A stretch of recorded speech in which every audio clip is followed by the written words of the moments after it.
About 3 years ago, I was on my way to a First Nation community to attend the funeral of a dear friend's mom. The 3-hour drive and 90-minute ferry ride to get there seemed a bit excessive to some of my friends. I didn't know this woman, but not to me, because I love funerals. I know, it's weird, but I do, and I've been to many. Over time, I have come to love and appreciate the intimacy of people coming together in their heartache, laughing and crying, and sharing stories about a life that mattered. This funeral in this First Nation community, it was no different in that way.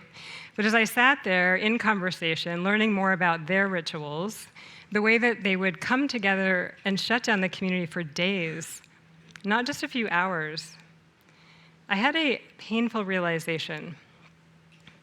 I had no idea what it was like to belong to a community that close. I left home at 18. That distance from my family, it felt necessary for me to heal from some of those experiences. Those painful moments taught me that closeness equals heartbreak. So I chose distance. I moved across the country. I left relationships when commitment got real. Julie Roberts, sorry, babe. Original runaway bride. Yeah. I moved towns frequently, and when I could finally buy a condo and live by myself, I was relieved, because living with other people was definitely too close. It's not that I didn't have friends. I have many friends spread across many places. But I didn't have that close group of friends. You know, the ones where you go on road trips together and you pack the car with snacks and you make fun of each other and all your weirdnesses and you laugh it all out? Yeah? Oh, I wanted those friendships so badly. And when I heard about them, my heart physically hurt, because I didn't have that. When I was diagnosed with cancer, my biggest fear wasn't dying. It was dying without having those intimate relationships in my life. But the intimacy required and the vulnerability required for those relationships, it terrified me. But here I was with cancer, living by myself, family on the other side of the country, and things were about to get messy. So I reluctantly let my friends in. And it was amazing. They brought me food. Some came to treatments with me. On good days, we'd go for walks.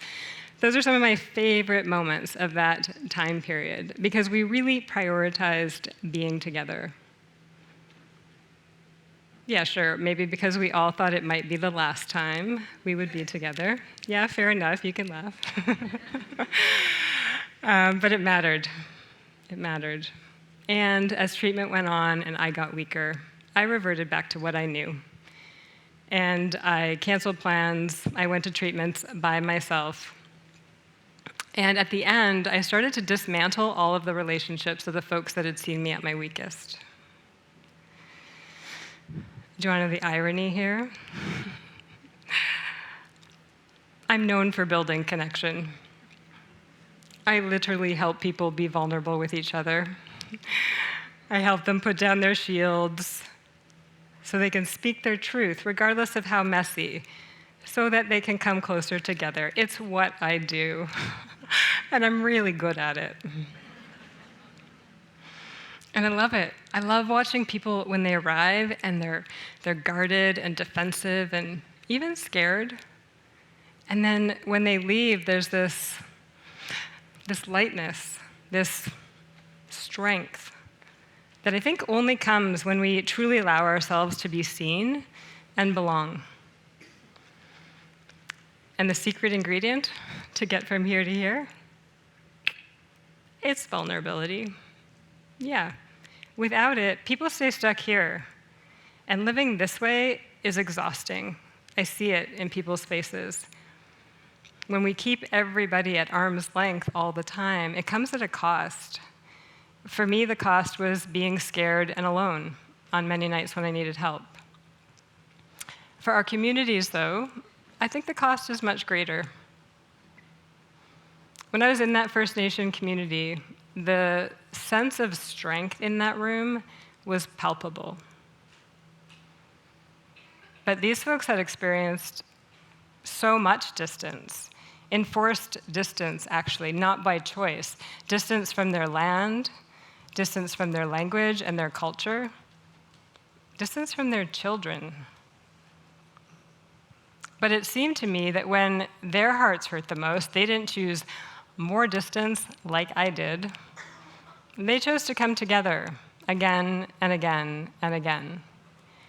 And I started to see that the vulnerability and coming together in our heartache, maybe it just wasn't a secret ingredient, but maybe it was the medicine that allowed their hearts to heal and get stronger. I realized in that moment, I wasn't scared of vulnerability. I was scared of the heartbreak. I didn't want to feel that again.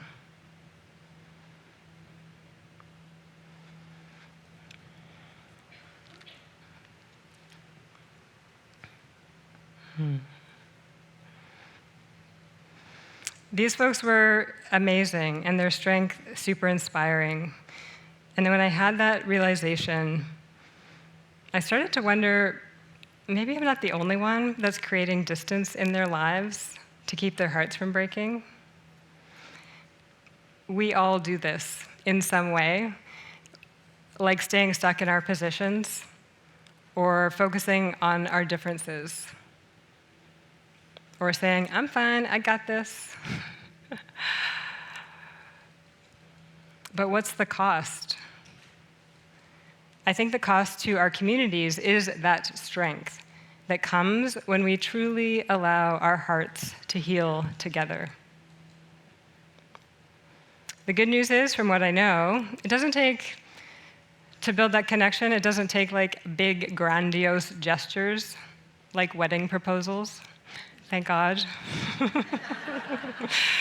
No, closeness, it happens in the small moments. It's admitting when you don't know something, or asking for help, or saying the honest thing. It's those small moments that bring us closer together. So get this. About 3 weeks ago, I was sitting in the living room of my new home that I now share with 2 housemates. Yes, thank you. Yeah. And my one housemate, she was teasing my other housemate about not going to seek medical care for what looked to be like a very broken toe. And she was like, whoa, I'm a man. Obviously, my bones realign by themselves. Oh, I don't need help. Anyways, we all started laughing. It was such a sweet moment for me. And that night, it also happened to be the 7-year anniversary of my cancer diagnosis. And every once in a while, on this anniversary, my body likes to celebrate by reenacting the whole thing. And all the symptoms come back, and my mind spirals down that what-if rabbit hole. And the only thing that I have found that alleviates that is to also go seek medical care. In the past, I would have done that by myself. I would have been scared by myself. But, you know, I'm trying on this closeness thing. Yeah. So I decided to share my story, and it was amazing. They listened. They didn't try to fix me. And then one of them said the words I've been waiting for my whole life. Let's get some snacks and get in the car and go together. Road trip! It was so good.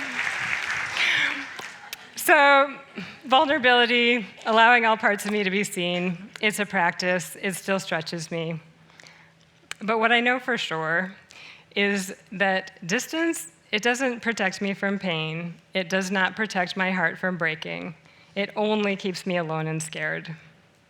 So, until that moment, where, I don't know, maybe some of you are sitting at my funeral, I'm already planning it, and you're laughing and you're crying, and you're supporting each other in your own heartache, because you and I have risked being vulnerable together in this lifetime.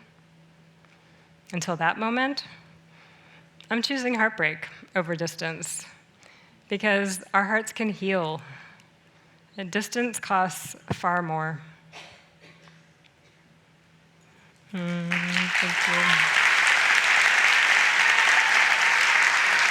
you.